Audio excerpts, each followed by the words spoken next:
what is motivation and why is it so important? Well, motivation means having a reason to act or behave in a particular way. And we can have the best of intentions, but without motivation, nothing happens. Being motivated is integral for taking action and facilitating change in any area of your life, including towards your health and well-being, which is the main focus of this lesson here today. However, despite the importance of having motivation, very few of us are really actually motivated on a consistent basis. In fact, most of us struggle to not only find motivation, but also to keep it too. And just think about how many times you have said to yourself something along the lines of, I just can't find the motivation, or I can't stay motivated, or I was motivated, but then I lost it. So why do we find it so difficult to become and stay motivated? Well, whether we are aware of it or not, by far the biggest reason to why we lack motivation is because we are not in alignment with who we are, our true self. And if you don't know what I mean by this, then don't stress, as this will begin to make more sense as we move along. And so as a result of not being in alignment with who we are, we tend to go about motivation in the wrong way, with two of the primary ways being an over-reliance on external goals, and the second one being through constant self-criticism. So let's take a deeper look at these two now. Okay, so in regards to an over-reliance on external goals, let's just use the getting in shape example. And let's say that your goal is to lose 10 kilos maybe before summer so that you can fit into that new dress. So we've got a person here, all right, we've got, say you're 80 kilos and you don't fit jeans. And you got a person here who's now 70 kilos. And your goal is to fit into those jeans, all right? Nice, simple example. Now, the problem with being motivated by such goals is that excuse me, science tells us that over 90% of people never reach their goals, okay? Which, as you know, if you don't reach your goals, it can really stop your motivation in its tracks. And B, even if you are one of the 10% of people who do actually reach the goal, then even once you do so, then your mind no longer sees a reason to continue the behavior.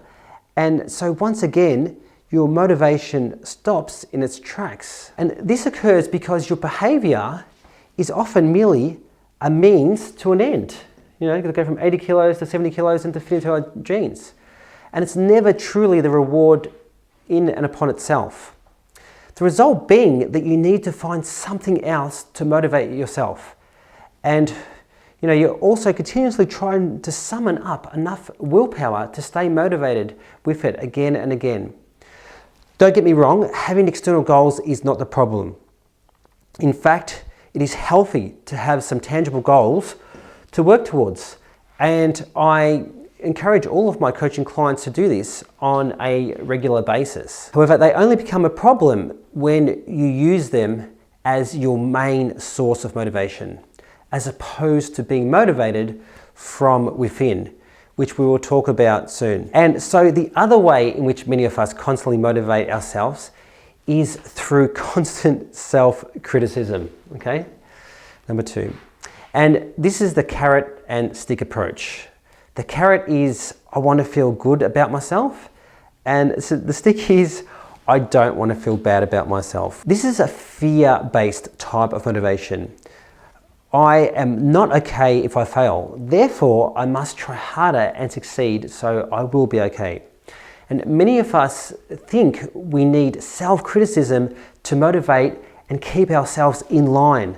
And whilst some amount of constructive criticism is useful in motivating ourselves to change, Most of us do this in a non-constructive way. And this is the nasty, harsh, belittling, you're worthless, you're bad, you're no good type of criticism that I'm talking about here. This language may sound extreme, but if you were to actually write it all down, especially on a bad day, some of the things that you say to yourself, you would actually be surprised at both how nasty and how frequent it really can be.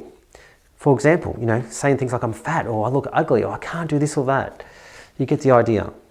The problem with this approach is that whilst it may initially motivate us, it often leaves us feeling stressed out and even depressed, which is not exactly the most conducive mood for motivation. It also makes us lose faith in ourselves. Think about it. If we're constantly telling ourselves, I'm no good, I'm not worthy, I can't do it, then we don't feel confident to take on new tasks. The more we do it, the more we become aware of failure. I'm not even going to try because the consequences of failing are just too devastating. It's better just to not go there. I hear it all the time. And so we become less and less inclined to try and keep on trying. So why do we do it then?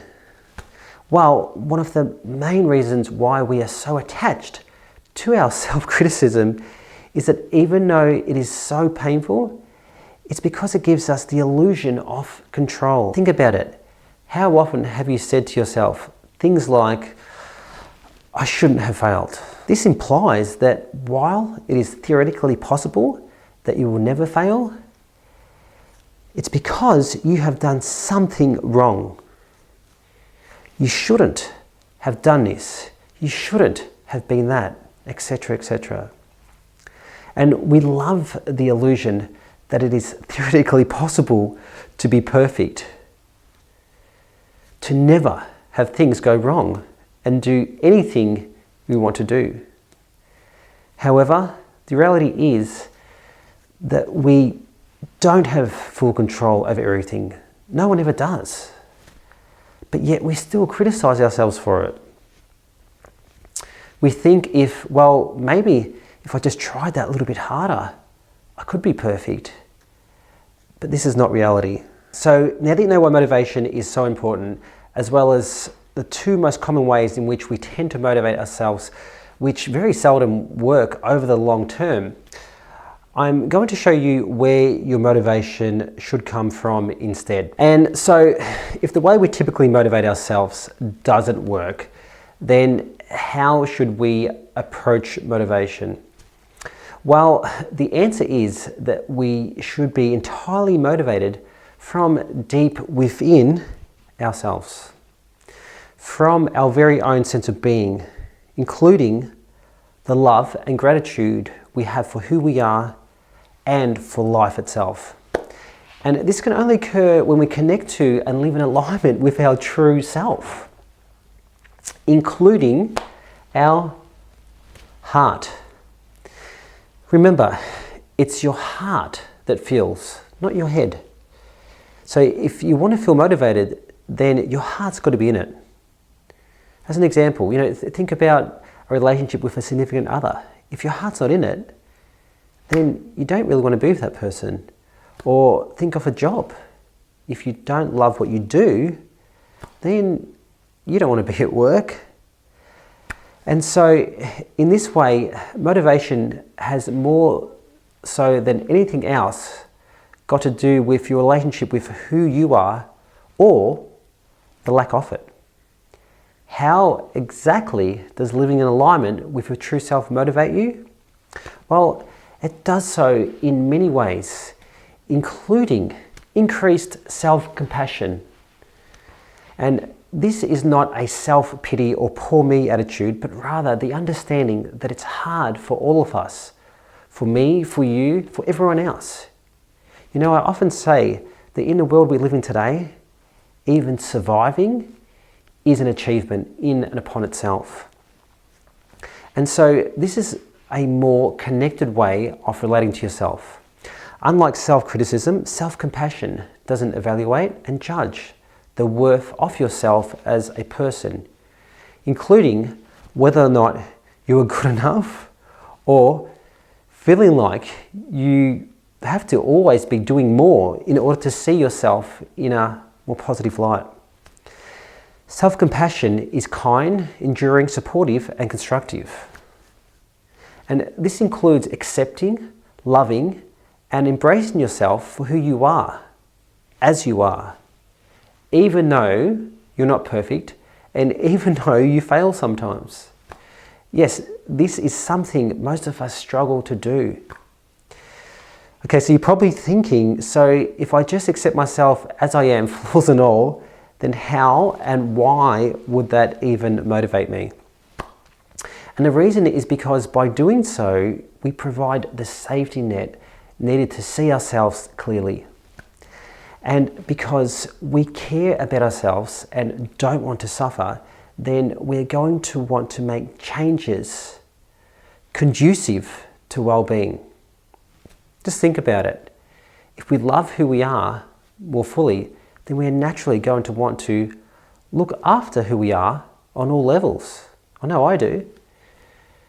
We're going to treat ourselves with the respect, the love and attention that we deserve. But if we don't, then we are just going to do what makes us feel good in that moment rather than what is actually good for us over the long term. For example, reach for that bag of chips instead of grabbing a nice juicy apple. We also know that if we don't succeed, it is still okay. There is no pressure that unless we change, then we are a bad person. Sure, it would be great if we could change, but also that we accept ourselves the way we are regardless.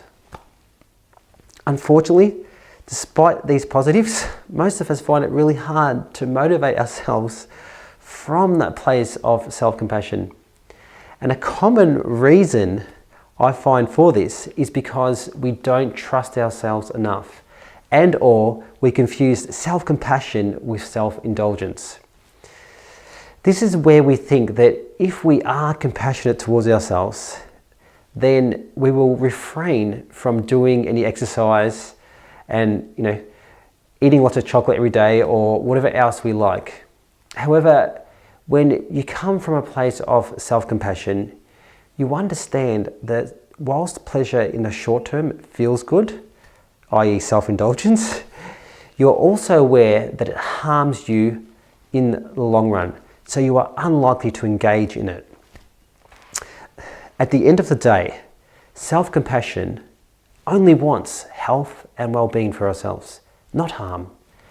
And as such, provides the basis and motivation to adopt healthy lifestyle behaviors, namely what you chew and do.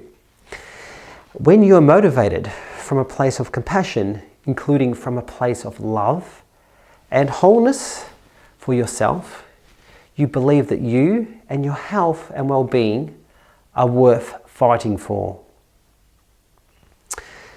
However, with that said, we need to ensure that we don't use self-compassion as a way of making excuses for unhealthy choices. For example, drinking 2 bottles of wine over dinner and saying, I had a hard day and I really deserve it, or I'm only human. Sure, you could blow things off and say it's self-compassion, but is it really? The answer is no, because self-compassion only wants well-being.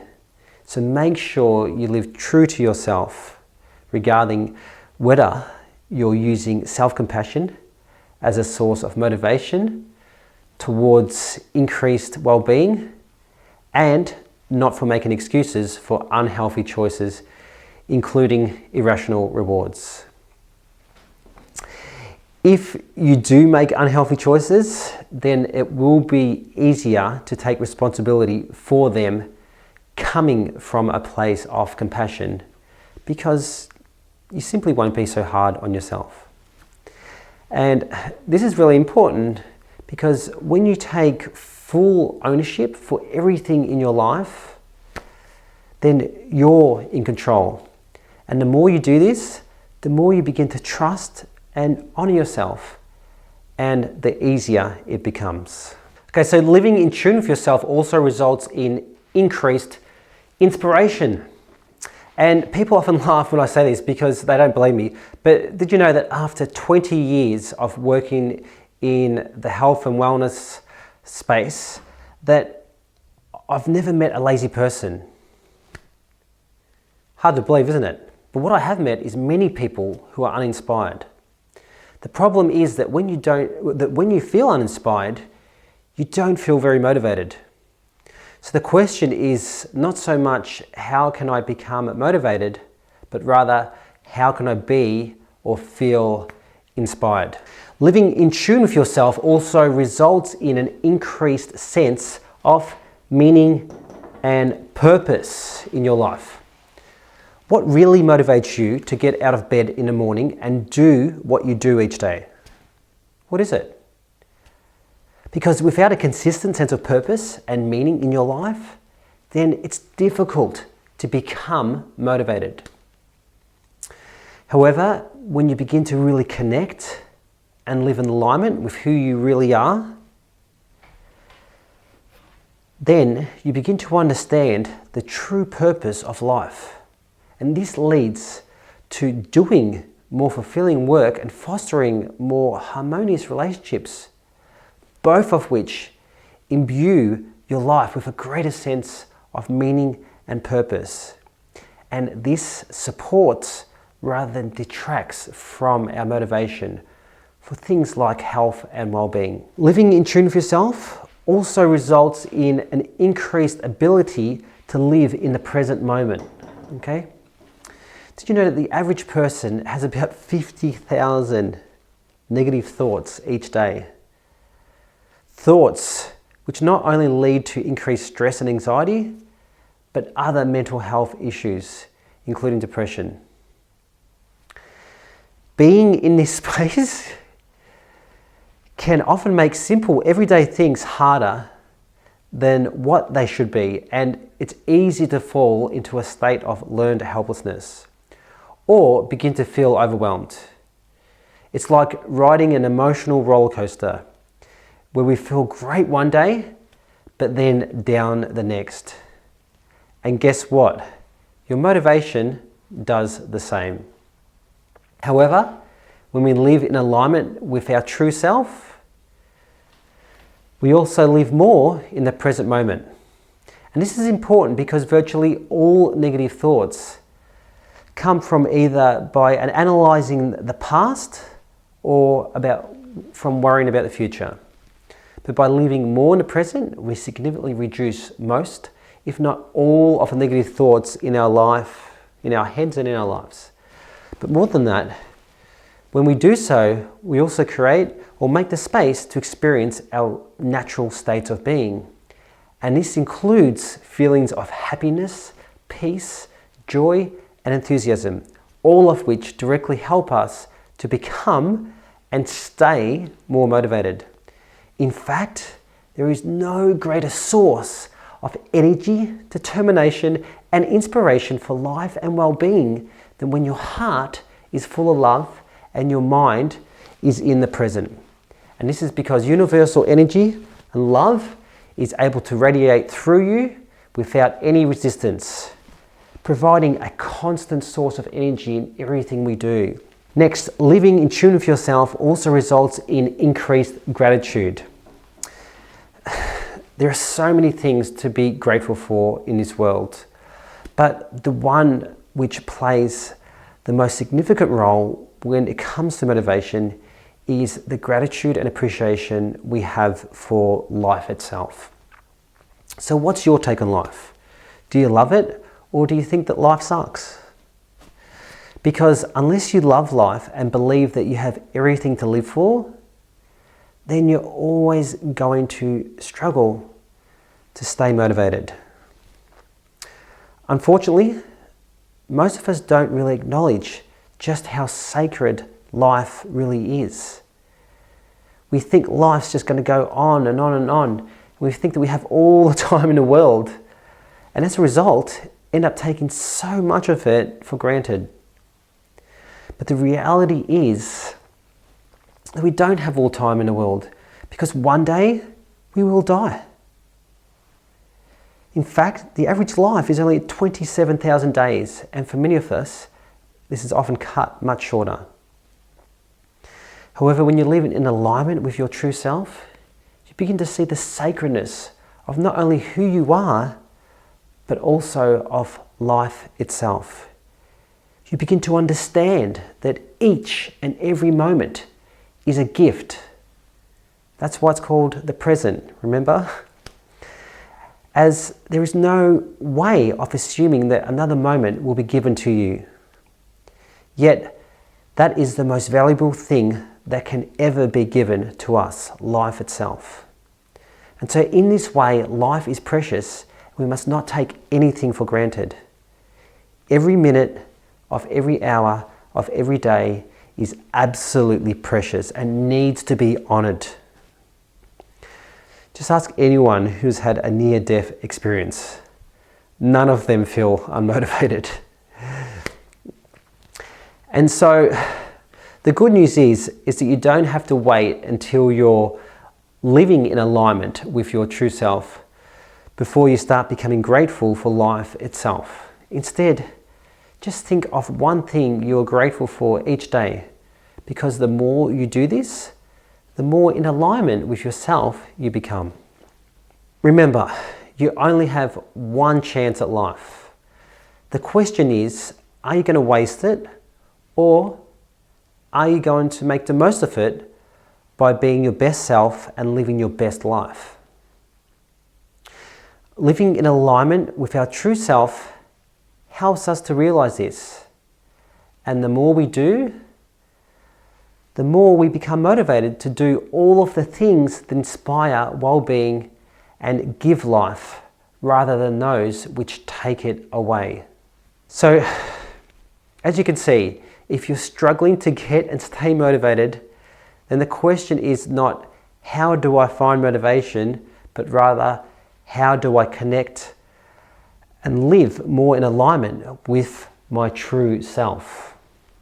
Because as you do, you also begin to connect to all of the essential components of effortless motivation that I've just spoken about today, namely that inner well of unconditional love, inspiration, meaning and purpose, gratitude, infinite energy, and higher perspective. In other words, you begin to step into your own power, and as a result, you become empowered rather than just motivated towards health and well-being. And this makes all of a difference, guys. It really does. So how motivated are you? Thanks for watching. Be sure to like, comment, share, and subscribe to learn more about the other essential attributes of staying in your best shape. And until next time, watch what you chew, do what you need to do, and always live true.